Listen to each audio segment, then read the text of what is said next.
2025 February 26 ಬುಧವಾರ ಹಿಂದೂಗಳಿಗೆ ಅತ್ಯಂತ ಪ್ರಮುಖವಾದಂತಹ ಹಬ್ಬ ಶಿವನರಾತ್ರಿ ಅಥವಾ ಶಿವರಾತ್ರಿ ಹಬ್ಬವನ್ನು ನಾವೆಲ್ಲರೂ ಆಚರಿಸುತ್ತೇವೆ. ಜನರಿಗೆ ಆದಷ್ಟು ಸರಳವಾಗಿ ಒಲಿಯುವಂಥ ದೇವರು ಅಂದರೆ ಶಿವಪರಮಾತ್ಮ ಅಂತಲೇ ಹೇಳ್ಬೋದು. ಜಗತ್ತಿನ ಆದಿ ಮತ್ತು ಅಂತ್ಯ ಇವೆರಡಕ್ಕೂ ಶಿವನೇ ಮೂಲ. ಶಿವರಾತ್ರಿ ಹಬ್ಬದಂದು ಶಿವನನ್ನು ಮೆಚ್ಚಿಸಲು ಅಥವಾ ಶಿವನನ್ನು ತೃಪ್ತಿಪಡಿಸಲು ನಾವು ಯಾವ ರೀತಿಯಾದಂತಹ ಪೂಜೆ ಮಾಡಬೇಕು, ಯಾವ ರೀತಿ ಜಾಗರಣೆ ಮಾಡಬೇಕು ಎಂಬುದನ್ನು ತಿಳಿದುಕೊಳ್ಳುವ ಮುಂಚೆ ಶಿವರಾತ್ರಿ ಹಬ್ಬವನ್ನು ಏಕೆ ಆಚರಿಸ್ತೀವಿ ಅಂತೇಳಿ ಅದರ ಒಂದು ಇತಿಹಾಸವನ್ನು ನೋಡ್ಕೊಂಬರೋಣ. ಶಿವ ಪಾರ್ವತಿಯನ್ನು ಮದುವೆಯಾದಂತಹ ದಿನ ಮಾಘ ಮಾಸದ ಚತುರ್ದಶಿಯ ರಾತ್ರಿಯೇ ಶಿವ ಪಾರ್ವತಿಯನ್ನು ವರಿಸಿದ್ದನಂತೆ ಅಂತೇಳಿದ್ರೆ ಶಿವ ಪಾರ್ವತೀ ದೇವಿಯನ್ನು ಮದುವೆಯಾದಂತಹ ದಿನ. ಆದ್ದರಿಂದ ನಾವು ಶಿವರಾತ್ರಿಯನ್ನು ಆಚರಿಸ್ಕೊಂಬಂದಿದ್ದೀವಿ ಅಂತ ಹೇಳ್ಬಿಟ್ಟು ಒಂದು ಇತಿಹಾಸ ಹೇಳ್ತದೆ. ಆವತ್ತಿನ ರಾತ್ರಿ ಅಂದರೆ ಅವತ್ತು ಶಿವ ಪಾರ್ವತಿಯನ್ನು ಮದುವೆಯಾದಂತಹ ದಿನದಂದು ರಾತ್ರಿ ದೇವಾನುದೇವತೆಗಳೆಲ್ಲರೂ ಜಾಗರಣೆ ಮಾಡಿ, ಅಂದರೆ ನಾವೇನು ಮುಕ್ಕೋಟಿ ದೇವರು ಅಂತ ಏನು ಕರಿತೀವಿ ಹಿಂದೂ ಸಂಪ್ರದಾಯದ ಪ್ರಕಾರ, ಆ ಎಲ್ಲ ದೇವತೆಗಳೆಲ್ಲರೂ ಜಾಗರಣೆ ಮಾಡಿ ಗಿರಿಜಾ ಕಲ್ಯಾಣ ಅಂದರೆ ಶಿವ ಮತ್ತು ಪಾರ್ವತಿಯವರ ಒಂದು ಕಲ್ಯಾಣ ಮದುವೆಯನ್ನು ವೀಕ್ಷಿಸಿ ಶಿವ ಪಾರ್ವತಿಯರಿಬ್ಬರನ್ನೂ ಪೂಜಿಸಿದರಂತೆ. ಗಂಡ ಹೆಂಡತಿ ಅಂದರೆ ಶಿವ ಪಾರ್ವತಿ ಇಬ್ಬರನ್ನು ಪೂಜೆ ಮಾಡಿದರಂತೆ. ಹೀಗಾಗಿಯೇ ಜಾಗರಣೆ ಪದ್ಧತಿ ಆಚರಣೆಗೆ ಬಂದಿದೆ. ನಾವೇನು ಕರಿತಾ ಇದ್ದೀವಿ, ಜಾಗರಣೆ ಏನಕ್ಕೆ ಮಾಡ್ತೀವಿ ಅಂತಂದರೆ ದೇವಾನುದೇವತೆಗಳೆಲ್ಲರೂ ನಾವೇನು ಕರಿತೀವಿ ಎಲ್ಲ ದೇವಾನುದೇವತೆಗಳೆಲ್ಲರೂ ಜಾಗರಣೆ ಮಾಡಿ ಗಿರಿಜಾ ಕಲ್ಯಾಣವನ್ನು ವೀಕ್ಷಣೆ ಮಾಡ್ತಾರಲ್ಲ, ಹಾಗಾಗಿಯೇ ಜಾಗರಣೆ ಪದ್ಧತಿ ಆಚರಣೆಗೆ ಬಂದಿದೆ ಅಂತ ಹೇಳ್ಬಿಟ್ಟು ನಾವೆಲ್ಲರೂ ಸೇರಿ ಈ ಒಂದು ದಿನ ಜಾಗರಣೆ ಮಾಡಿ ಶಿವನನ್ನು ಆರಾಧನೆ ಮಾಡಿ ಶಿವನನ್ನು ಮೆಚ್ಚಿಸೋದಕ್ಕೋಸ್ಕರ ನಾವು ಈ ಒಂದು ದಿನವನ್ನು ಮೀಸಲಿಟ್ಟಿದ್ದೀವಿ ಅಂತಲೇ ಇತಿಹಾಸ ಹೇಳ್ತದೆ. ಎರಡನೇದಾಗಿ ನೋಡೋದಾದರೆ ಸಮುದ್ರ ಮಂಥನ. ದೇವತೆಗಳು ಮತ್ತು ಅಸುರರು ಮಂದಾರ ಪರ್ವತವನ್ನಿಟ್ಟು ಕ್ಷೀರಸಾಗರವನ್ನು ಕಡಿಯುತ್ತಾರೆ.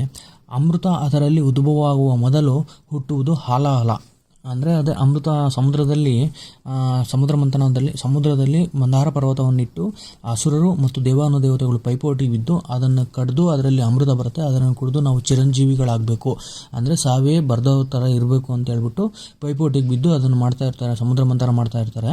ಅಂತಹ ಸಂದರ್ಭದಲ್ಲಿ ಆ ಮಂದಾರ ಪರ್ವತದಲ್ಲಿ ಅಮೃತ ಬರೋದಕ್ಕಿಂತ ಮುಂಚೆ ಏನು ಬರುತ್ತೆ ಅಂತಂದರೆ ಹಾಲಾಹಲ ಬರುತ್ತದೆ.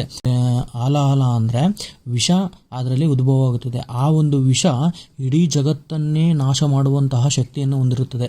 ಇಡೀ ಜಗತ್ತು ಅಂದರೆ ನಾವೇನು ಜೀವ ಸಂಕುಲ ಇದೆ ಅದೆಲ್ಲವನ್ನು ನಾಶ ಮಾಡುವಂತಹ ಶಕ್ತಿಯನ್ನು ಆ ಒಂದು ವಿಷಕ್ಕೆ ಇರುತ್ತದೆ. ಆವಾಗ ಶಿವ ಏನು ಮಾಡ್ತಾನೆ ಅಂತಂದರೆ ಆ ಒಂದು ವಿಷವನ್ನು ಕುಡಿತಾನೆ.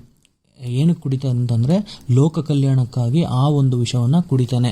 ಆದ್ದರಿಂದ ಕುಡಿತಾನಲ್ವ, ಆ ಒಂದು ಕೃತಜ್ಞತೆಯ ಸಲುವಾಗಿ, ಆ ಒಂದು ಶಿವ ಕುಡಿದಂತಹ ಕೃತಜ್ಞತೆಯ ಸಲುವಾಗಿ ದೇವಾನುದೇವತೆಗಳು ರಾತ್ರಿ ಇಡೀ ಶಿವನ ಧ್ಯಾನ ಮಾಡುತ್ತಾ ಭಜನೆ ಮಾಡುತ್ತಾ ರಾತ್ರಿಯನ್ನು ಕಳೀತಾರೆ.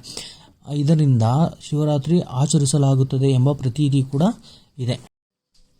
ಇದಕ್ಕೆ ಇನ್ನೊಂದು ಅಭಿಪ್ರಾಯ ಕೂಡ ಇದೆ ಶಿವಪುರಾಣದ ಪ್ರಕಾರ. ಏನಪ್ಪ ಅದು ಅಂತಂದರೆ ಶಿವ ವಿಷವನ್ನು ಕುಡಿದಾಗ ಗಂಟಲಿಂದ ಒಳಗಡೆ ಹೋಗಬಾರ್ದು ಅಂತ ಹೇಳ್ಬಿಟ್ಟು. ಅಂದರೆ ಶಿವ ವಿಷವನ್ನು ಕುಡಿತಾನಲ್ವಾ ಲೋಕ ಕಲ್ಯಾಣಕ್ಕಾಗಿ, ಆ ಒಂದು ವಿಷ ಗಂಟಲಿಂದ ಒಳಗಡೆ ಹೋಗಬಾರ್ದು ಅಂತ ಹೇಳ್ಬಿಟ್ಟು ಪಾರ್ವತಿ ದೇವಿ ರಾತ್ರಿ ಇಡೀ ಗಂಟಲಿಂದ ಒಳಗಡೆ ಹೋಗೋದನ್ನು ತಡಿತಾಳೆ, ಗಂಟಲಿಂದ ಒಳಗಡೆ ವಿಷ ಹೋಗೋದನ್ನು ತಡಿತಾಳೆ. ಆದ್ದರಿಂದ ಶಿವರಾತ್ರಿ ಆಚರಿಸ್ತೇವೆ ಅಂತ ಹೇಳುವ ಒಂದು ಪ್ರತೀತಿ ಕೂಡ ಇದೆ. ಇಷ್ಟು ಶಿವರಾತ್ರಿ ಹಬ್ಬಕ್ಕೆ ಇರುವಂತಹ ಪ್ರಮುಖವಾದಂತಹ ಇತಿಹಾಸ ಅಂತಲೇ ಹೇಳ್ಬೋದು. ಇನ್ನು ಮುಂದೆ ನೋಡೋದಾದರೆ ಶಿವರಾತ್ರಿ ಹಬ್ಬದ ದಿನ ಯಾವ ರೀತಿ ನಾವು ಪೂಜೆ ಮಾಡಬೇಕು ಅಂತಂದರೆ ಉಪವಾಸ ಇರಬೇಕಾಗ್ತದೆ. ಪ್ರಮುಖವಾಗಿ ನಾವು ಉಪವಾಸ ಇದ್ದು ಶಿವನ ಧ್ಯಾನ ಮಾಡುತ್ತಾ ಶಿವನ ಭಜನೆ ಆಡುತ್ತಾ ಶಿವ ಮಂತ್ರಗಳನ್ನು ಹೇಳುತ್ತಾ ನಾವು ಪೂಜೆ ಮಾಡೋದಾದರೆ ಶಿವ ನಮ್ಮ ಒಂದು ಇಷ್ಟಾರ್ಥಗಳನ್ನು ಈಡೇರಿಸ್ತಾನೆ ಅಂತಲೇ ಹೇಳ್ಬೋದು. ಯಾವ ರೀತಿ ನಾವು ಶಿವನ ಪೂಜೆ ಮಾಡಬೇಕು ಅಂತಂದರೆ ಶಿವನಿಗೆ ಇಷ್ಟವಾದಂತಹ ಯಾವ ಹೂಗಳಿರುತ್ತಲ್ಲ, ಹೂವು ಹಣ್ಣು ಈ ಥರದಲ್ಲಿ ಶಿವನಿಗೆ ಪ್ರಮುಖವಾಗಿ ಇಷ್ಟವಾದಂತಹ ಹೂವು ಅಂದರೆ ಬಿಳಿ ಹೂವುಗಳು ಶಿವನಿಗೆ ತುಂಬ ಇಷ್ಟವಾಗ್ತದೆ. ಈ ಹೂಗಳನ್ನು ನಾವು ಪೂಜೆಯಲ್ಲಿ ಬಳಸಬೇಕಾಗ್ತದೆ. ಶಿವನಿಗೆ ಈ ಹೂಗಳಿಂದ ಅಲಂಕಾರವನ್ನು ಮಾಡಬೇಕಾಗ್ತದೆ. ನಂತರ ಶಿವನಿಗೆ ಶ್ರೇಷ್ಠವಾದಂತಹ, ಇದು ಪ್ರಮುಖವಾಗಿ ಶಿವರಾತ್ರಿ ಹಬ್ಬದಲ್ಲಿ ನಾವು ಬಳಸಲೇಬೇಕು, ಶಿವನಿಗೆ ಪ್ರಮುಖವಾಗಿ ಶ್ರೇಷ್ಠವಾದಂತಹ ಒಂದು ವಸ್ತು ಯಾವುದಪ್ಪ ಅಂತಂದರೆ ಬಿಲ್ವಪತ್ರೆ ಎಲೆಗಳು. ಬಿಲ್ವಪತ್ರೆ ಎಲೆಯನ್ನು ನಾವು ಶಿವಲಿಂಗದ ಮೇಲೆ ಇಟ್ಟು ನಾವು ಅಂದ್ಕೊಂಡಿದ್ದನ್ನು ನಾವು ಶಿವನ ಮುಂದೆ ಕೇಳಿಕೊಂಡ್ರೆ ನಮ್ಗೆ ಇಷ್ಟಾರ್ಥ ಸಿದ್ಧಿ ಆಗುತ್ತೆ, ನಾವು ಅಂದ್ಕೊಂಡಿದ್ದಾಗತ್ತೆ ಅಂತಲೇ ಪುರಾಣಗಳಲ್ಲಿ ಉಲ್ಲೇಖ. ಶಿವನಿಗೆ ನೈವೇದ್ಯ ಮಾಡೋದಾದರೆ ಹಾಲು, ಜೇನುತುಪ್ಪ ಮತ್ತು ತುಪ್ಪದಿಂದ ಶಿವನಿಗೆ ನೈವೇದ್ಯವನ್ನು ಮಾಡಬೇಕಾಗ್ತದೆ. ನಂತರ ಶ್ರೀಗಂಧದ ಲೇಪನವನ್ನು ನಾವು ಶಿವನಿಗೆ ಮಾಡಬೇಕಾಗ್ತದೆ. ಶಿವನಿಗೆ ಪೂಜೆ ಮಾಡುವಂತಹ ಸಂದರ್ಭದಲ್ಲಿ ನಾವು ತಪ್ಪದೆ ಈ 5 ಮಂತ್ರಗಳನ್ನು ನಾವು ಹೇಳಬೇಕಾಗ್ತದೆ. ಅದು ಯಾವುದು ಅಂತ ನೋಡೋದಾದರೆ, ಮೊದಲನೇದು ಓಂ ನಮಃ ಶಿವಾಯ. ಈ ಮಂತ್ರವನ್ನು ನಾವು ತಪ್ಪದೆ ಶಿವರಾತ್ರಿಯ ದಿನ ಹೇಳಬೇಕಾಗ್ತದೆ. ಈ ಒಂದು ಮಂತ್ರದ ಅರ್ಥ ನಾನು ಶಿವನಿಗೆ ನಮಸ್ಕರಿಸುತ್ತಿದ್ದೇನೆ ಅಂತ ಹೇಳ್ಬಿಟ್ಟಾಗ್ತದೆ. ಈ ಒಂದು ಮಂತ್ರವನ್ನು ಹೇಳುವುದರಿಂದ ಮನಸ್ಸನ್ನು ಶುದ್ಧಗೊಳಿಸುತ್ತದೆ ಮತ್ತು ನಕಾರಾತ್ಮಕ ಶಕ್ತಿಗಳಿಂದ ನಮ್ಮನ್ನು ರಕ್ಷಿಸುತ್ತದೆ. ನಮ್ಮ ಮನಸ್ಸನ್ನು ಯಾವುದಾದ್ರೂ ಕಲ್ಮಶ ಅಂತ ನಮ್ಮ ಮನಸ್ಸಲ್ಲಿದ್ದರೆ ಅದನ್ನು ಶುದ್ಧಗೊಳಿಸ್ತದೆ. ನಕಾರಾತ್ಮಕ ನೆಗೆಟಿವ್ ಥಿಂಕಿಂಗ್ಸ್ನ ದೂರ ಮಾಡ್ತದೆ ಈ ಒಂದು ಮಂತ್ರ, ಮೊದಲನೇದಾಗಿ. ಎರಡನೇದಾಗಿ ನಾವು ನೋಡೋದಾದರೆ ಮಹಾಮೃತ್ಯುಂಜಯ ಮಂತ್ರ. ಈ ಒಂದು ಮಂತ್ರ ಆರೋಗ್ಯ, ರಕ್ಷಣೆ ಮತ್ತು ಆಧ್ಯಾತ್ಮಿಕ ಬೆಳವಣಿಗೆಗಾಗಿ ಪ್ರಬಲವಾದ ಪ್ರಾರ್ಥನೆಯಾಗಿದೆ. ಇದು ಸಾವನ್ನು ಜಯಿಸಲು ಮತ್ತು ದೀರ್ಘಾಯುಷ್ಯವನ್ನು ತರಲು ಸಹಾಯ ಮಾಡುತ್ತದೆ ಎಂದು ನಂಬಲಾಗುತ್ತದೆ. ಮೂರನೇ ಮಂತ್ರ ಯಾವುದಪ್ಪ ಅಂತ ಹೇಳಿದ್ರೆ ರುದ್ರ ಮಂತ್ರ. ಓಂ ನಮೋ ಭಗವತೆ ರುದ್ರಾಯ. ಈ ಒಂದು ಮಂತ್ರವನ್ನು ಪ್ರತಿದಿನ ಮುಂಜಾನೆ 108 ಬಾರಿ ಪಠಿಸಬೇಕಾಗುತ್ತದೆ. ಈ ಒಂದು ಮಂತ್ರವನ್ನು ಹೇಳೋದ್ರಿಂದ ನಮ್ಮ ಮನಸ್ಸಿಗೆ ಏಕಾಗ್ರತೆ ದೊರೆಯುತ್ತದೆ. ನಾಲ್ಕನೆಯ ಮಂತ್ರ ಶಿವಗಾಯತ್ರಿ ಮಂತ್ರ. ಓಂ ತತ್ಪುರುಷಾಯ ವಿದ್ಮಹೇ ಮಹಾದೇವಾಯ ಧೀಮಹೇ ತನ್ನೋ ರುದ್ರ ಪ್ರಚೋದಯಾತ್. ಐದನೆಯ ಮಂತ್ರ ಶಿವಧ್ಯಾನ ಮಂತ್ರ. ಈ ಮಂತ್ರವನ್ನು ಜಪಿಸುವುದರಿಂದ ನಾವು ದುಷ್ಟಶಕ್ತಿಗಳಿಂದ ಪಾರಾಗಬಹುದು ಅಂತಲೇ ಹೇಳ್ಬೋದು. ಪಾಪಕರ್ಮಗಳಿಗೆ ಕ್ಷಮೆಯನ್ನು ಕೂಡ ಪಡೆಯಬಹುದಾಗಿದೆ ಈ ಒಂದು ಮಂತ್ರದಿಂದ. ಜಾಗರಣೆ ಹೇಗಿರಬೇಕಪ್ಪ ಅಂತಂದರೆ ದೈವಿಕ ಶಕ್ತಿಯೊಂದಿಗೆ ನಾವು ಸಂಪರ್ಕವನ್ನು ಸಾಧನೆ ಮಾಡಬೇಕಾಗ್ತದೆ. ಹೇಗಿದು ಸಾಧನೆ ಮಾಡ್ಬೋದು ಅಂತಂದರೆ ಶಿವ ಭಜನೆಗಳನ್ನು ಹಾಡುತ್ತಾ ಶಿವನಾಮ ಸ್ಮರಣೆಯನ್ನು ಮಾಡಬೇಕಾಗ್ತದೆ. ಹಾಗೂ ಶಿವನ ಧ್ಯಾನದಲ್ಲಿ ನಾವು ತಲ್ಲೀನರಾಗಬೇಕಾಗ್ತದೆ. ಆವಾಗ ಮಾತ್ರ ನಾವು ಶಿವನನ್ನು ಹೊಲಿಸ್ಕೋಬೋದು. ಆವಾಗ ಮಾತ್ರ ನಮ್ಮ ಇಷ್ಟಾರ್ಥ ಸಿದ್ಧಿ ಆಗ್ತದೆ ಅಂತಲೇ ಹೇಳಿ. ಜಾಗರಣೆಯಲ್ಲಿ ಪ್ರಮುಖವಾಗಿ 4 ಪ್ರಹಾರಗಳು ಬರ್ತವೆ ಅಂತಲೇ ಹೇಳ್ಬೋದು. ಅಂದರೆ 4 ಪೂಜೆನ ನಾವು ಮಾಡಬೇಕಾಗ್ತದೆ. ಅದು ಯಾವಾಗ ಬರ್ತದೆ ಅಂತಂದರೆ ಶಿವರಾತ್ರಿ ಹಬ್ಬದ ದಿನ ಸಂಜೆ ಮೊದಲನೇ ಪ್ರಹಾರ ಬರ್ತದೆ. ಅದು ಸಂಜೆ 6 ಗಂಟೆ 18 ನಿಮಿಷದಿಂದ 9 ಗಂಟೆ 25 ನಿಮಿಷವರೆಗೆ ನಡೆಯುತ್ತದೆ.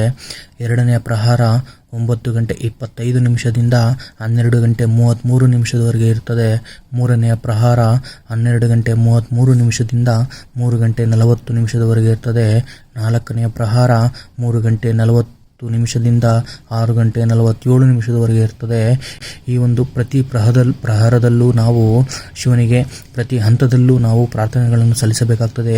ಶಿವನಿಗೆ ಪೂಜನೆಯನ್ನು ಮಾಡಿ ನಮ್ಮ ಇಷ್ಟಾರ್ಥವನ್ನು ಕೇಳ್ಕೊಬೇಕಾಗ್ತದೆ. ನಮ್ಮ ಶಿವರಾತ್ರಿ ಹಬ್ಬದ ದಿನ ನಾವು ಯಾವ ಬಣ್ಣದ ಬಟ್ಟೆಯನ್ನು ಹಾಕೊಬೇಕು, ಅದು ಏನನ್ನು ಸೂಚಿಸುತ್ತದೆ ಅಂತ ನೋಡೋದಾದರೆ ಬಿಳಿ ಬಣ್ಣದ ಬಟ್ಟೆಯನ್ನು ಹಾಕೊಬೇಕಾಗ್ತದೆ. ಆ ಒಂದು ಬಟ್ಟೆ ಶುದ್ಧತೆಯ ಸಂಕೇತವಾಗಿರುತ್ತದೆ. ಎರಡನೇದಾಗಿ ಕೇಸರಿ ಅಥವಾ ಕೆಂಪು ಬಣ್ಣ ಹಾಕ್ಕೊಂಡ್ರೆ ಅದು ಆಧ್ಯಾತ್ಮಿಕತೆ ಮತ್ತು ಭಕ್ತಿಯನ್ನು ಪ್ರತಿನಿಧಿಸುತ್ತದೆ. ಮೂರನೇದಾಗಿ ರುದ್ರಾಕ್ಷಿ ಮಾಲೆಯನ್ನು ನಾವು ಹಾಕಬೇಕಾಗ್ತದೆ.